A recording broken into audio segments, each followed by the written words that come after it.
Given the nature of some of the work that I do, I frequently talk about shame in workshops and presentations and keynotes and those kinds of things.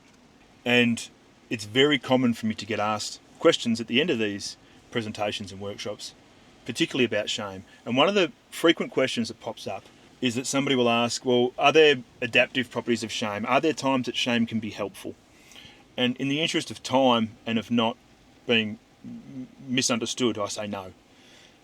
And the reason I would say no is because my understanding of psychological well-being is that it's negatively correlated with shame, meaning that if you have generally a high experience of psychological well-being, I would say you experience shame pretty infrequently. And likewise, if you experience shame on a frequent basis, I would say you predictably would have a pretty low degree of psychological well-being. And so my simple answer when people say, can shame be helpful, is no, for that very reason. However, my more nuanced answer, which I'm going to talk you through now, is, well, yes, but it's complicated. So shame is an evolutionary affective response to a perceived threat of social exclusion in our environment. So what that means is there's something going on in the world and the way I'm interacting with the world that has generated evidence out there to suggest that my social inclusion is under threat. And as a way of insisting I pay attention to that threat, I have this very extreme affective response, this feeling called shame.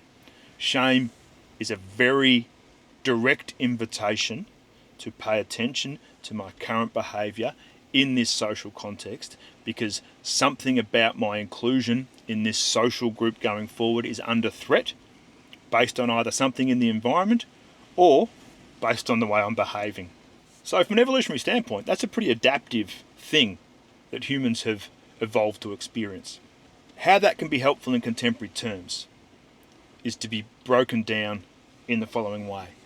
I have an experience of shame that is inviting me to audit my current behaviour because there's something I'm doing that's threatening my social status and social inclusion going forward. Affective response, shift to an audit of my current behaviour. So then I ask myself, which of my current behaviours are threatening my social inclusion going forward? Now I should be able to isolate that pretty quick, right, to one or two behaviours. And then I say to myself, well, if I increased or decreased that behaviour, would my safety in this social group be improved? So it's quite a pragmatic exercise. There's an affective response that invites me to audit my behaviour. I then analyse and identify which of the behaviours I'd benefit from either doing more of or doing less of in order to experience more social cohesion and social inclusion going forward. That's when shame can be helpful. It's not helpful if you internalise shame as evidence that you're a piece of shit. It's an invitation to correct maladaptive behaviour. And that would be my slightly more elongated answer to, can shame be helpful?